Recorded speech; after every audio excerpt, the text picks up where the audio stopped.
win eventually. 오늘 하나님께서 우리에게 주신 말씀은 창세기 11장 1절부터 9절 말씀입니다. 박상욱 성도님 성경 봉독해 주시겠습니다. 하나님께서 오늘 우리에게 주신 말씀은 창세기 11장 1절에서 9절까지 말씀입니다. 말씀을 봉독하겠습니다. 온 땅의 언어가 하나요 말이 하나였더라. 이에 그들이 동방으로 옮기다가 신할 평지를 만나 거기 거류하며 서로 말하되 자 벽돌을 만들어 견고히 굽자 하고 이에 벽돌로 돌을 대신하며 역청으로 진흙을 대신하고 또 말하되 자 성읍갑 탑을 건설하여 그 탑 꼭대기를 하늘에 닿게 하여 우리 이름을 내고 온 지면에 흩어짐을 면하자 하였더니 여호와께서 사람들이 건설하는 그 성읍과 탑을 보려고 내려오셨더라.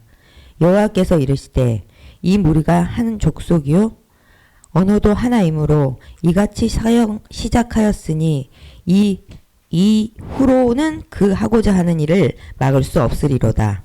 자, 우리가 내려가서 거기서 그들의 언어를 혼잡하게 하여 그들이 서로 알아듣지 못하게 하자 하시고 여호와께서 거기서 그들을 온 지면에 흩으셨으므로 그들이 그 도시를 건설하기를 그쳤더라. 그러므로 그 이름을 바벨이라 하니 이는 여호와께서 거기서 온 땅의 언어를 혼잡하게 하셨음이니라. 여호와께서 거기서 그들을 온 지면에 흩으셨더라. 아멘. 아멘. 네, 자리에 앉으시기 바랍니다. 지난주 저희는 니므롯과 에벨이라는 제목으로 말씀을 나누었습니다. 오늘은 바벨탑이라는 제목으로 여러분들과 말씀을 나누도록 하겠습니다. 오늘 제목이 바벨탑인데요. 제가 말씀을 준비하면서 어제 이제 어떤 찬양을 할까 고민하다가 오늘 그 비전이라는 찬양을 함께 했거든요. 어쩌면 이 비전이라는 찬양은 바벨탑 사건과는 완전히 반대되는 그 모습을 우리에게 보여주고 있는 찬양입니다. 각기 언어로 흩어져서 사람들이 혼란케 되었는데 이제 마지막 때에 주님께서 다시 오셔서 이 땅 가운데 새 하늘과 새 땅, 새 예루살렘을 보여주실 때 온 나라의 백성과 언어들이 하나가 되어서 하나님의 그 보좌 앞에서 어린 양을 찬양하는 그 모습, 웅장한 그 모습을 그려내고 있는 것이 이 비전이라는 찬양입니다. 지금은 비록 이 땅이 바벨 탑처럼 혼란스럽지만 우리가 이 땅 가운데 하나님 나라를 꿈꾸며 또한 하나님의 다스리심을 소망할 때 이 땅 가운데 그 이 하나됨이 이루어질 것을 기대하며 소망합니다. 오늘 본문 제목이 이제 바벨탑이거든요. 보통 우리가 다 모두 다 이제 바벨탑으로 알고 있잖아요. 근데 이제 오늘 뭐 본문 함께 나누면서 이야기해 보겠지만 이 바벨은 탑이라기보다는 도시 그리고 성에 훨씬 더 가깝습니다. 그러니까 바벨은 우리는 보통 탑하면 조그만 이렇게 뾰족 솟은 이런 탑, 뭐 석가탑, 다보탑 이런 거 생각하는데 그 정도가 아니라 그냥 시티를 지은 거예요. 성읍을 하나의 바벨이라는 이 거대한 성읍을 지어서 그 성읍을 가지고 하나님과 같아지고자 했던 이 시도가 오늘 본문의 이야기인데요. 그 이야기를 여러분들과 함께 좀 살펴보려고 합니다.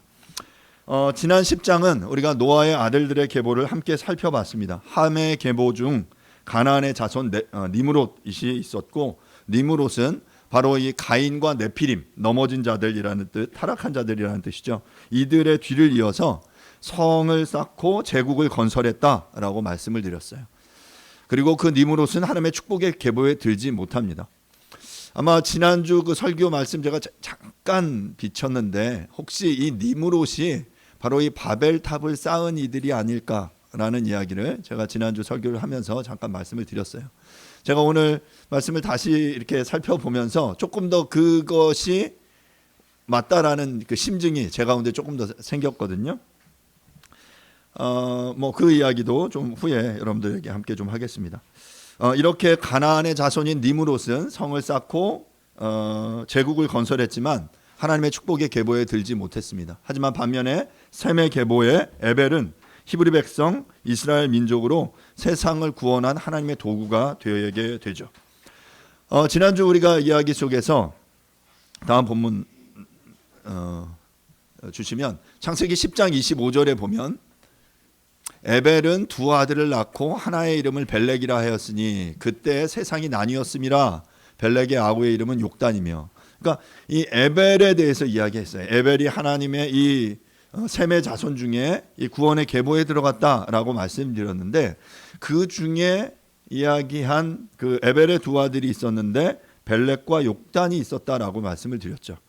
그런데 이제 이 두 아들의 그 차이점, 특징은 뭐였냐면, 그 당시 욕단의 자손이 몇 명이었냐면 13명이라고 말씀드렸어요.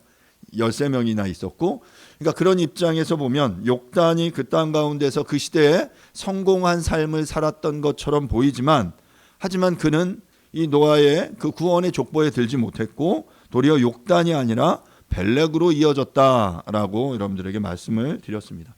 그리고 그 벨렉의 이름의 의미가 뭐라고 그랬냐면 나눔이라고 이 말씀을 드렸어요. 나눔. 그래서 그리고 나서 이제 11장은 이제 이 세상이 어떻게 나뉘어졌는지 바벨탑 사건을 다루고 있는데요. 자, 먼저 11장 1절을 보도록 하겠습니다. 온 땅의 언어가 하나요, 말이 하나였더라. 그러니까 바벨탑, 이 나눔, 혼돈, 언어가 나뉘어지는, 사람들이 흩어지는 이 사건을 시작하는 11장의 첫 부분은 도리어 반대로 뭐라고 이야기하냐면 온 땅의 언어가 하나요, 말이 하나였다라고 이야기를 하고 있어요. 그런데 제가 10장을 지난주에 살펴보면서 10장 5절, 20절, 31절에 계속해서 반복돼서 이렇게 이야기했다고 말씀을 드렸는데요. 5절에 보시면 이들로부터 여러 나라 백성이 나뉘어서 각기 언어와 종족과 나라대로 바닷가의 땅에 머물렀더라. 20절 이들은 함의 자손이라 각기 족속과 언어와 지방과 나라대로였더라. 31절 이들은 셈의 자손이니 그 족속과 언어와 지방과 나라대로였더라. 여러분 이상하지 않습니까? 11장 1절은 언어가 말이 하나였다라고 말했는데 이미 10장에서 그들이 각 언어와 지방과 나라대로 이렇게 나뉘어져 있다라고 이야기를 하고 있는 거죠. 그런 의미에서 보면 이 11장의 본문은 10장의 연대를 따르고 있지 않은 것 같아요. 그러니까 이게 우리가 보통 이제 성경을 연대기적으로 이렇게 보기 때문에 10장의 사건이 있었고 나서 이제 11장이 벌어졌다라고 보면 이 두 개의 이제 관계상의 불일치가 일어나게 되는데, 성경의 또 많은 기록들은 뭐 일반적으로는 이 연대기적으로 시간 순서대로 일어나지만 꼭 그런 것은 아닙니다. 그래서 제가 생각한 것은 이 10장의 족보의 기록과 11장의 바벨탑의 사건은 시간 순이 아니라 10장의 족보 어느 순간 어느 부분에 이 11장의 사건이 일어났다라고 보여집니다. 그리고 그 사건은 아마도 에벨이 살던 때에 일어났을 거다라고 생각해요. 그래서 창세기 10장 25절의 본문은 이렇게 말하잖아요. 에벨은 두 아들을 낳고 하나의 이름은 벨렉이라. 그리고 그때 어떻게 됐다고요? 세상이 나뉘었으며. 그러니까 그때, 그러니까 아마도, 그러니까 여기는 이제 제가 이제 해석을 집어넣는 거예요. 성경에서 명확히 이야기하지 않지만 그 전까지는 세상의 언어가 하나였어요. 말이 하나였어요. 그래서 사람들이 이제 살았는데, 그런데 이제 셈과 함과 야벳의 자손들이 이렇게 쭉쭉쭉 이렇게 이름들이 기록이 되잖아요. 그 중에 이제 에벨의 때에 벨렉을 낳은 그때 이제 세상이 나뉘어졌고, 아마 요 때가 연대기적으로 이 가나안의 자손 아마 니므롯과 뭐 이들이 함께 공존하던 그런 시기가 아니었을까 싶습니다. 그런 의미에서 보면 아마도 니므롯이 그런 의미에서 이 바벨성을 쌓는데 아마 주도적인 역할을 한 인물이 아니었을까라고 추정해도 별 큰 무리가 없으리라고 생각이 됩니다. 창세기 10장 25절에서 에벨의 두 아들 벨렉과 욕단을 낳았는데, 그 벨렉의 때에 그의 이름을 지으면서, 그의 이름이 나눔이라고 했잖아요. 벨렉이. 그러면서 이 세상이 나뉘었다라고 말하고 있는 것이죠.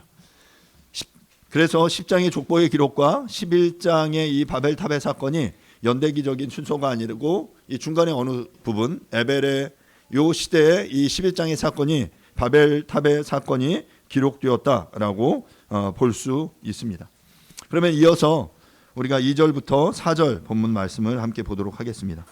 이에 그들이 동방으로 옮기다가 신할 평지를 만나 거기 거류하며 서로 말하되 자 벽돌을 만들어 견고히 굽자 하고, 이에 벽돌로 돌을 대신하며 역청으로 진흙을 대신하고 또 말하되 자 성읍과 탑을 건설하여 그 탑 꼭대기를 하늘에 닿게 하여 우리 이름을 내고 온 지면에 흩어짐을 면하자 하였더니.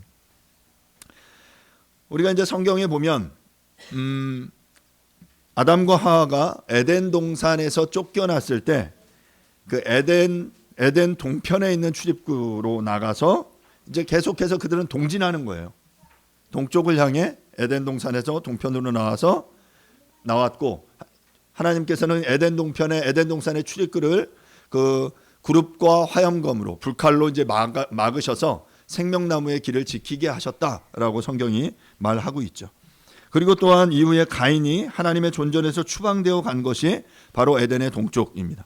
창세기 4장 16절인데요. 가인이 여호와의 앞을 떠나서 에덴 동쪽 놋 땅에 거주하더니, 그러니까 에덴을 나와서 또 가인이 죄를 짓고 또 쫓겨나서 또 에덴의 그 동쪽에 놋 땅에 거주했고요. 이제 오늘 본문 속에서는 홍수 이후에 노아의 후손들이 옮겨간 곳도 동방에 있던 시날 평지였다라고 본문 2절은 이야기를 하고 있죠. 시날 평지가 어디냐? 뭐 명확하지는 않지만 에덴 동산에서 발원했던 4개의 강 중에 2개의 강인 티그리스 강과 유프라테스 강 사이에 위치한 곳이었다라고 생각이 됩니다.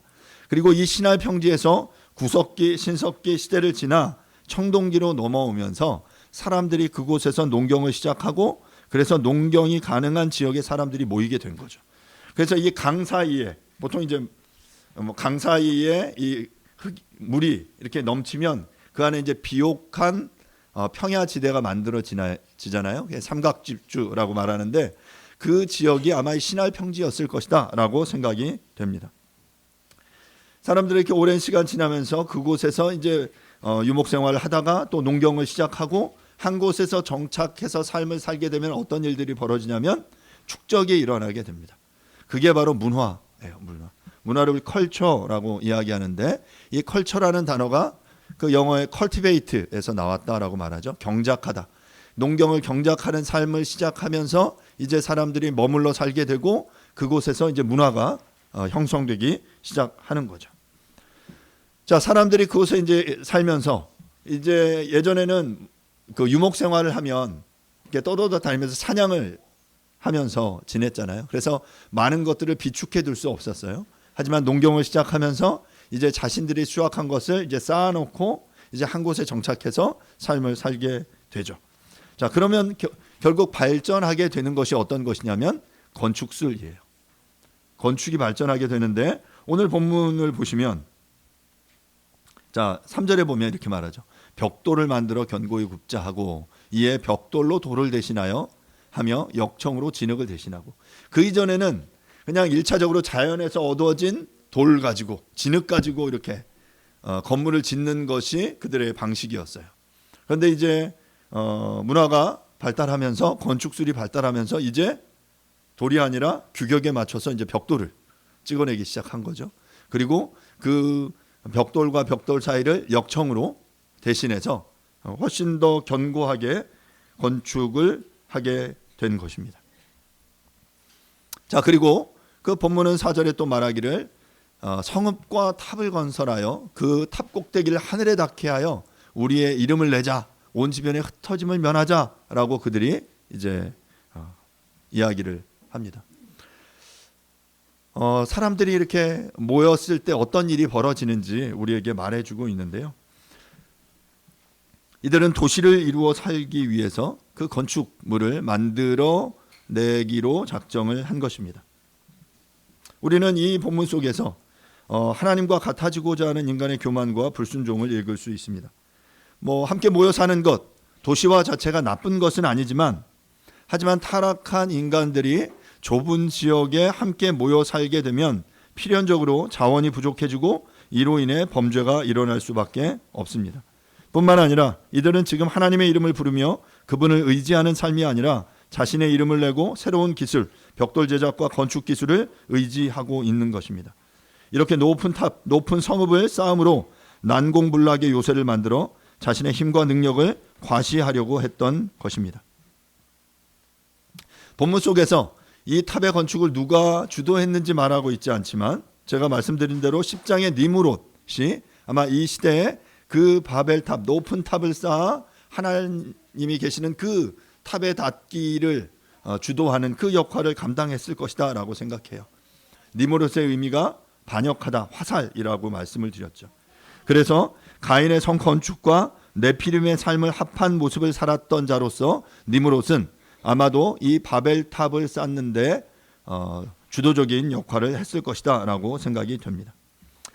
저는 이 본문을 보면서 가인의 성 건축과 바벨탑, 바벨 성읍의 건축은 중요한 유사점을 가지고 있다라고 생각이 됩니다. 바벨탑을 쌓은 목적은 본문 4절에서 말하는 것처럼 그 탑 꼭대기를 하늘에 닿게 하여 자신들의 이름을 내고 온 지면의 흩어짐을 면하는 것이었습니다. 하나님은 에덴 동산에서 또한 노아의 홍수 직후 피조물들에게 생육하고 번성하여 땅에 충만하게 되는 재창조의 축복을 주셨습니다. 여러분 생각해보세요. 땅에 충만하려면 어떻게 해야 됩니까? 땅에 충만하려면 흩어져야 돼요. 흩어져야 돼요. 주님은 이제 그들에게 노아 홍수 이후에 다시금 문화명령을 다시금 제정하시면서 재창조의 축복으로 이 땅 가운데 너희들 흩어져서 이 땅을 충만케 하라라고 명령하셨던 거죠. 그런데 인간들은 도리어 그 명령에 불순종하고 있는 것입니다. 왜 그러면 홍수 이후에 사람들은 흩어지려 하지 않고 흩어짐을 면하려고 했을까?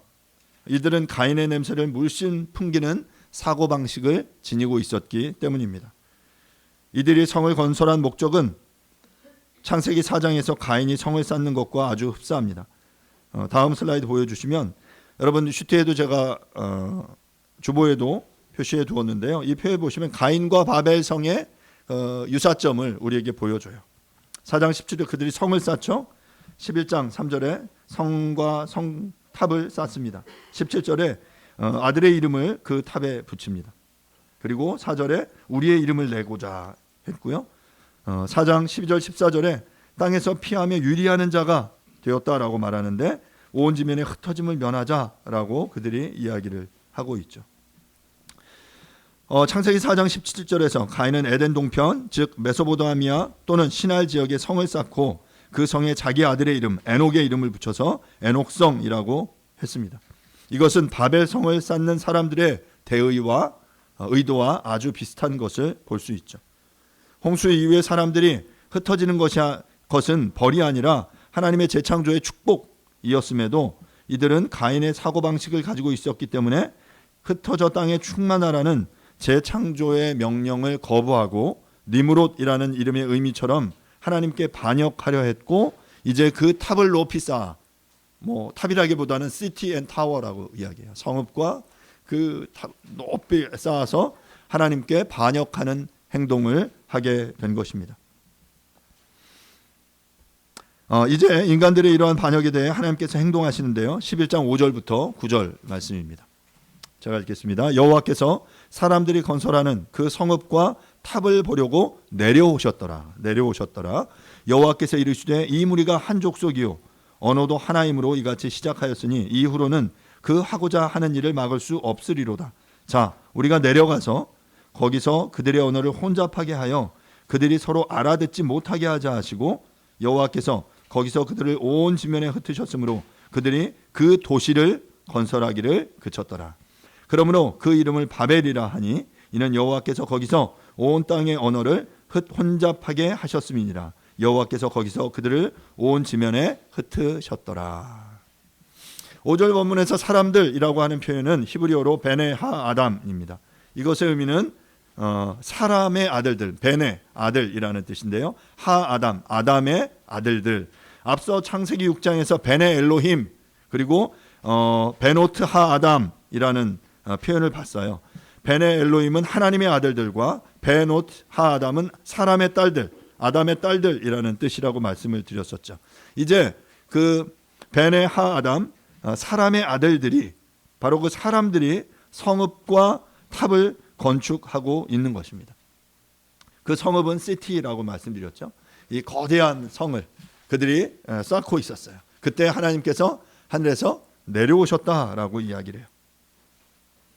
하나님께서는 그들의 성을 쌓는 그 행위를 보시면서 그들의 언어가 같아서 지금 이 성을 쌓고 있다라고 생각하셨습니다. 그리고 그것을 파쇄하시기 위해서 이제 그들의 언어를 흩으시는 거죠. 자, 그러면 우리 한번 좀 생각해 볼 것은 이들이 실제로 짓고자 했던 성읍과 탑은 어떤 형태였을까 한번 생각해 볼 필요가 있습니다. 역사적으로 기원전 4000년경 말에 가마에 구운 벽돌을 사용하고 건물을 짓기 시작했다라고 말합니다. 역청을 주성분으로 회반죽으로 이용해서 벽돌을 쌓았고 내구성과 방수 기능을 제공하는 탁월한 건축 방식이 시작된 것이죠. 실제로 당시 메소포타미아 지역에서 도시화가 일어나기 시작했고 도시화 초기 단계에 사람들은 성읍에 살지 않았고 신전이나 공공시설들이 성읍에 위치했어요.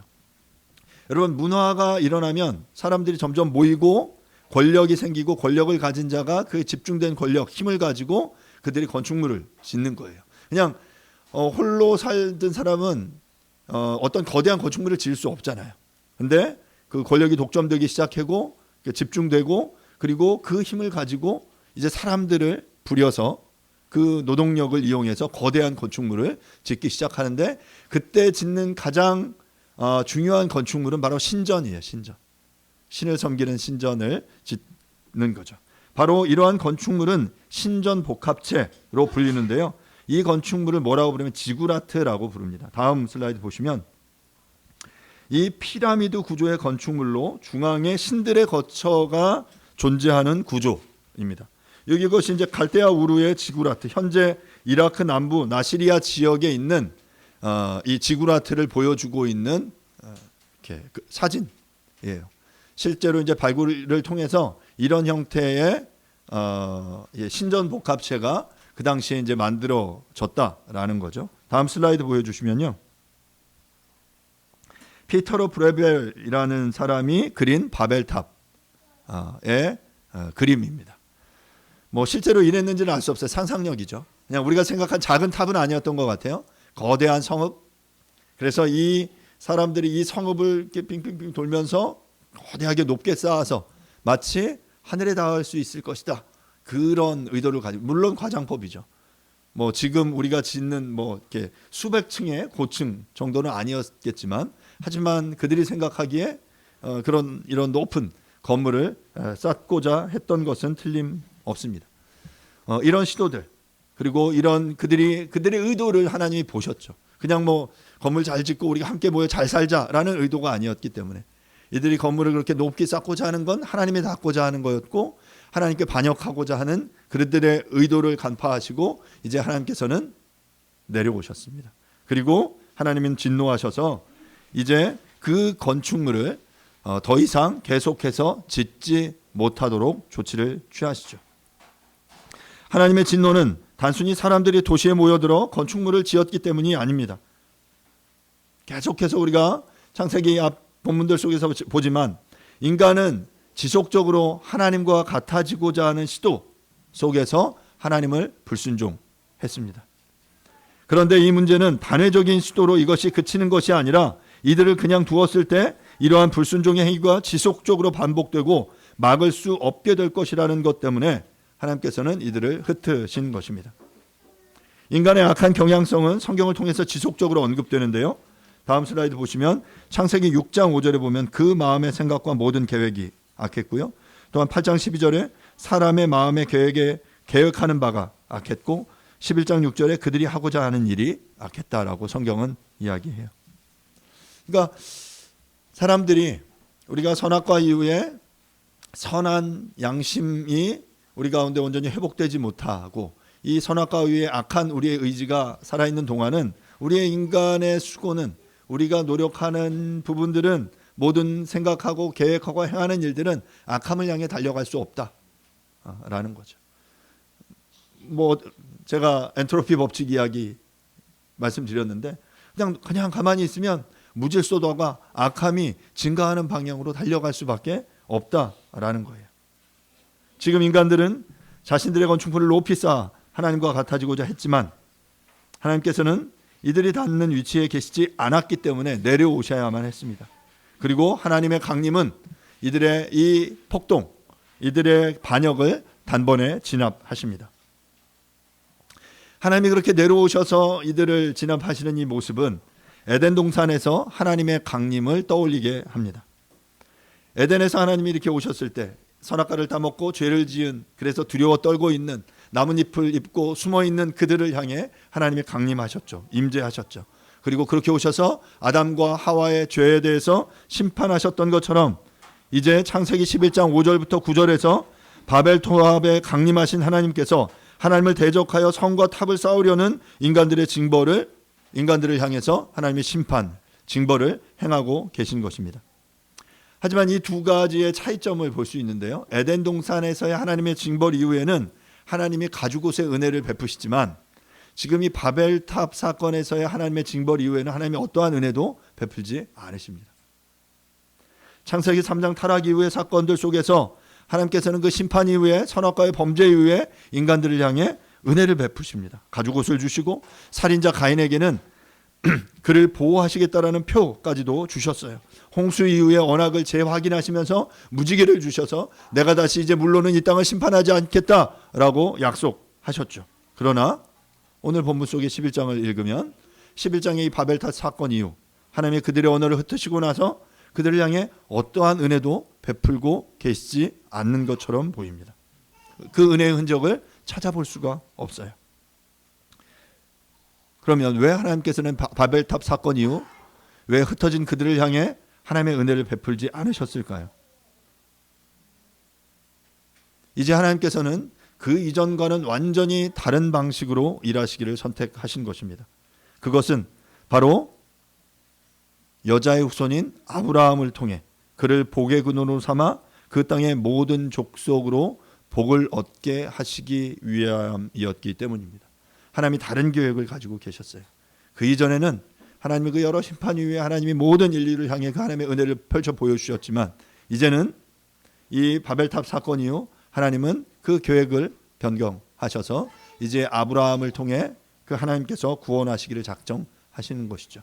그래서 이 창세기의 전체의 기록은 1장부터 11장까지 그리고 12장부터 이후로 나뉘어지는 거예요. 그래서 1장부터 11장까지를 원역사라고 부르고, 이제 12장부터 이제 완전히 다른 방식의 하나님의 구원의 계획이 아브라함이라는 인물과 그의 자손 후손을 통해 이루어지게 되는 것이죠. 그리고 오늘 본문 속에서 우리가 생각해 볼 수 있는 또 하나는 본문 7절에서 우리라는 표현이 사용됩니다. 하나님이 혼자가 아니라 삼위 하나님으로 지금 논의하고 행동하셨다라는 사실을 우리에게 말해주고 있는 것입니다. 삼위 하나님은 지금 인간의 범죄를 함께 보시고 이를 어떻게 할지 함께 고민하시고 함께 내려오셔서 이들의 언어를 흩으심으로 하나님께 대적하지 못하도록 하신 것입니다. 이들이 함께 살면서, 모여 살면서 탑을 쌓고 성읍을 건축하기 위해서는 원활한 의사소통이 필수적이었습니다. 그런데 하루아침에 이들의 언어가 나뉘어진 것이죠. 이들에게 벨렉이 일어난 것입니다. 생각해 보시면 이 건축의 현장이라고 생각해 보세요. 뭐 건축도 이제 작은 뭐 건물 몇 층짜리 뭐 이렇게 빌라, 아파트 짓는 게 아니라 이제 거대한, 엄청나게 거대한 건축을 하고 있는 거잖아요. 자, 막 저 위에서 야, 물 좀 가져와라고 소리쳤는데 뭔 소리인지 못 알아듣고 모래를, 벽돌을 날라다 줍니다. 위에서 야, 뭔가가 이제 떨어진 거예요. 떨어졌어요. 야, 피해라고 그랬는데 밑에서 그걸 못 알아듣고 막 이렇게 쳐다보다가 이제 막 머리에 이제 돌덩이 맞고 다 이제 막 사고가 나게 되는 거죠. 결국 사람들끼리 서로 알아듣지 못하는 언어로 고함을 치고 서로 싸우기 시작을 했고, 결국 그래서 그들은 언어가 달라져서 그들이 원하는 그 일을 함께 이루어내지 못하게 된 것입니다. 그래서 따로 모여 언어가 같은 사람들끼리 함께 모여서 흩어질 수밖에 없게 되었다라고 오늘 본문이 우리에게 말해주고 있어요. 그런데 이 바벨이라는 단어의 의미가 아카드어로는 신의 문이라고 말해요. 신의 문, 아카드어로 바빌루라는 표현인데요. 그런데 이제 동일한 이 바벨이라는 표현이 히브리어로는 혼란이라는 뜻이에요. 저는 뭐 이중적인 의미가 있다라고 생각해요. 인간은 신으로 향하는 문을 짓기 위해서, 그곳으로 나아가기 위해서 노력을 했지만 종국에 그들이 신이 된 것이 아니라 그들에게 온 것은 혼란, 바벨이었다라는 것이죠. 당시의 문화 속에서 하나님의 명령을 수행하고 성취하기 위해서 이들은 흩어져야만 했습니다. 하지만 이들은 그 흩어져서 번성하고 땅에 충만하라는 하나님의 명령을 거부하고 자신들의 이름을 드러내기 위해 그들이 탑을 높게 쌓았습니다. 결국 하나님께서 이들의 언어를 혼잡하게 하심으로 결국 그들을 온 지면에 흩으셨고 이제 도시 건설하기를 멈추도록 하신 것입니다. 말씀을 마무리하겠습니다. 여러분, 지금 이 시대는 지구상의 어느 때보다 도시화가 가속화되어 가고 있습니다. 아마 이 사회학을 조금 공부하거나 이런 관심이 있으신 분은 지금 이 시대에 굉장히 많은 문제들의 요인 중에 하나가 이 도시화라는 사실을 알고 계실 것입니다. 사람들이 밀집되어 살아갑니다. 그러면 거주지와 먹을 것이 필연적으로 필요하기 때문에 주변의 산과 땅을 갈아엎게 되죠. 녹지를 밀어버리고 나무를 베어내고 그리고 건축물을 올리게 됩니다. 그러면 이제 환경의 문제들이 일어나기 시작을 하게 되죠. 그리고 이렇게 모여든 사람들이 엄청난 곳에 이제 모여들기 시작하면 그곳은 이제 범죄의 온상이 되어버립니다. 사람들이 몰리는 곳에서는 자연이 훼손될 뿐만 아니라 사람들은 여유를 잃어버리고 미친 속도에 밀려서 살아가게 됩니다. 제한된 자원을 많은 사람들이 사용해야 하기 때문에 약육강식의 원리가 작동하게 되는 거죠. 힘 있는 자가 약한 자들의 가진 것들을 빼앗는 그 구조가 가속화되는 것은 당연한 결과입니다. 에너지 자원의 낭비로 인해 지구온난화가 가속화되어 가고 있고 동물들과 제3세계의 사람들이 위기에 직면하고 있습니다. 여러분, 이 도시화로 인해 기후의 이 문제들로 인해서 기상이변이 속출하고 있고요. 극지방의 빙하는 매우 빠른 속도로 녹아내리고 있고 해수면의 상승으로 섬나라들은 물에 잠기고 있습니다. 제가 캐나다에 있을 때 두 번, 세 번 정도 걸쳐서 제가 밴쿠버에 있었는데 로키 산맥 쪽을 이렇게 여행을 한 적이 있습니다. 뭐 학교에서 간 적도 있고 저희 가족들과 간 적이 있어요. 저희 이제 어머님이 방문하셔서 어머님 모시고 한번 이렇게 간 적이 있습니다.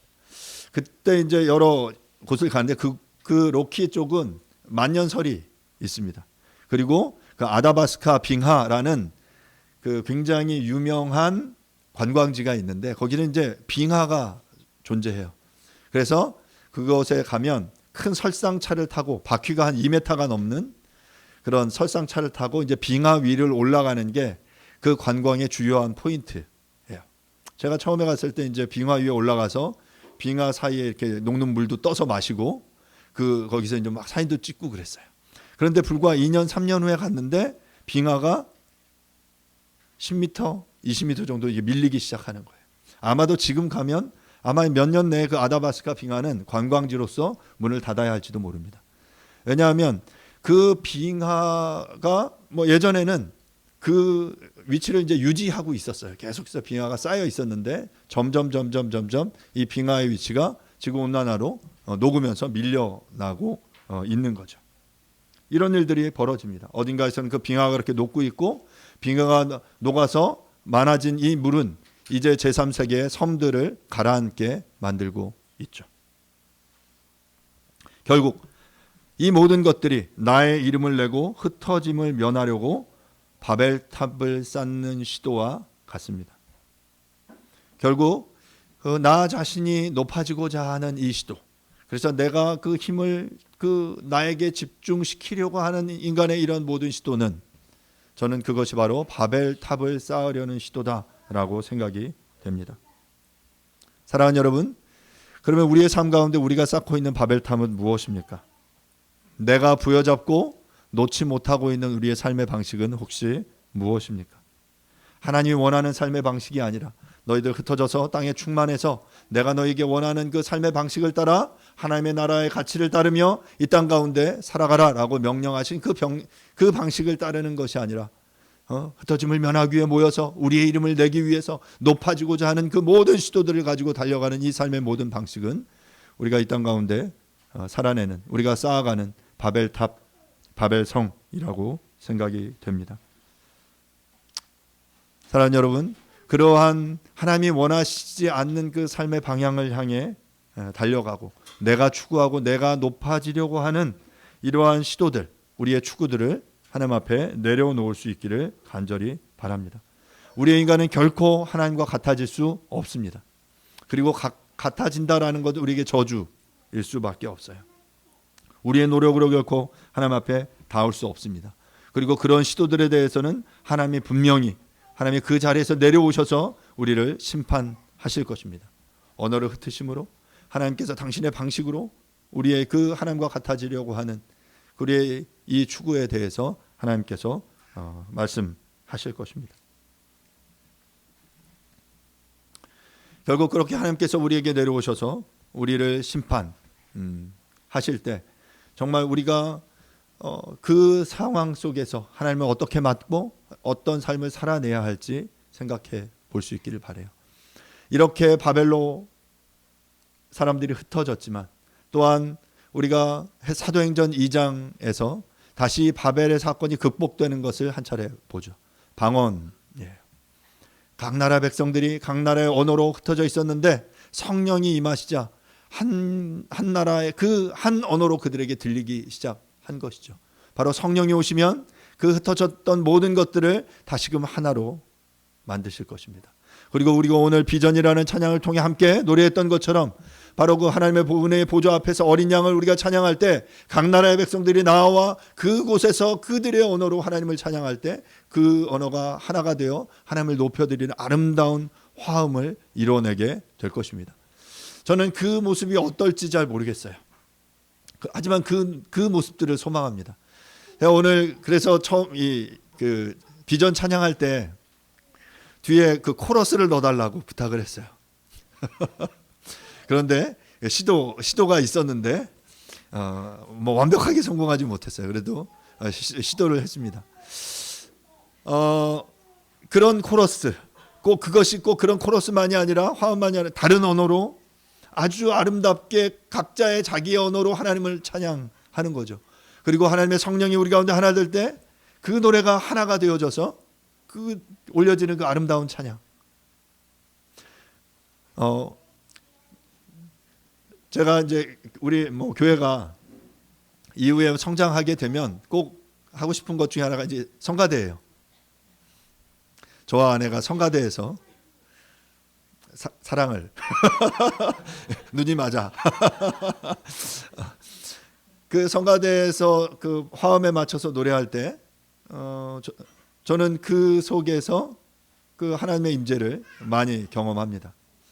여러분 그 사부의 화성을 통해 사부의 화성이 쫙 맞을 때 어떤 느낌들이 생기냐면 뭐 그건 뭐 느낌일 거예요.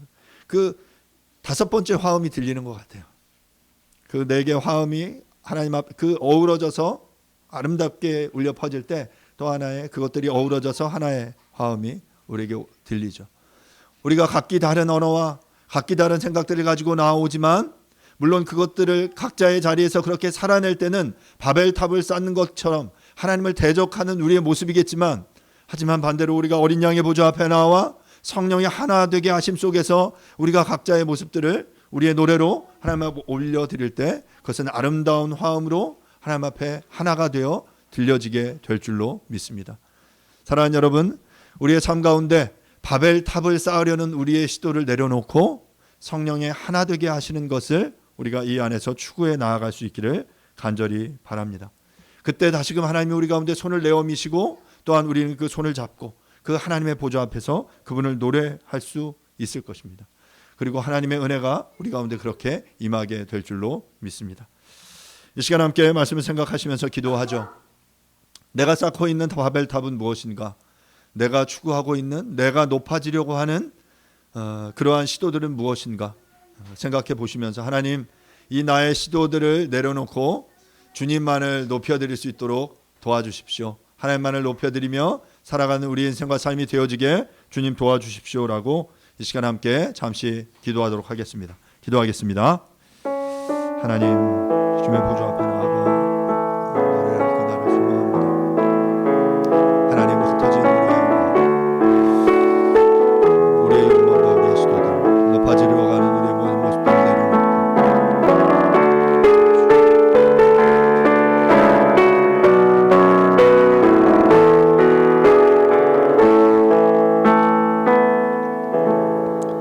여호와께서 이르시되 이 무리가 한 족속이요 언어도 하나이므로 이같이 시작하였으니 이후로는 그 하고자 하는 일을 막을 수 없으리로다. 자 우리가 내려가서 거기서 그들의 언어를 혼잡하게 하여 그들이 서로 알아듣지 못하게 하자 하시고 여호와께서 거기서 그들을 온 지면에 흩으셨으므로 그들이 그 도시를 건설하기를 그쳤더라. 주님, 여전히 지금도 이 땅 가운데 바벨탑이 높이 높이 쌓아지고 있습니다. 각자 자신의 욕망을 추구하며 흩어지기를 면하고 이름을 내기 위해 자신의 성공을 추구하기 위해 약한 자들을 짓밟고 그래서 그 위로 올라가려고 수많은 이들이 시도합니다.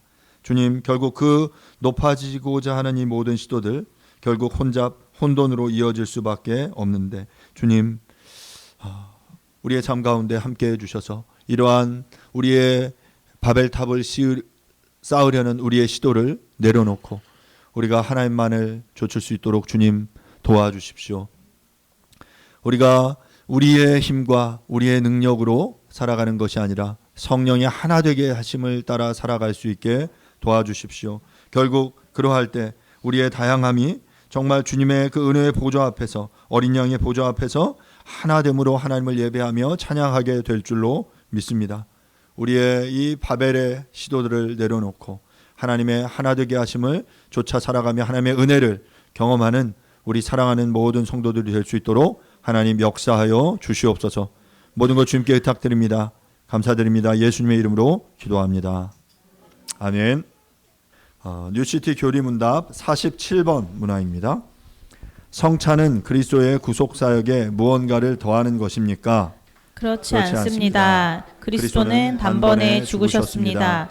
성찬은 그리스도의 구속 사역을 기념하는 언약의 식사입니다. 또한 그분을 바라보며 우리 믿음을 강하게 하는 수단이며 앞으로 열릴 잔치를 미리 맛보는 것입니다. 그러나 회개하지 않는 마음으로 참여하는 자는 자신에게 임할 심판을 먹고 마시는 것입니다. 아멘. 아멘. Happen eventually.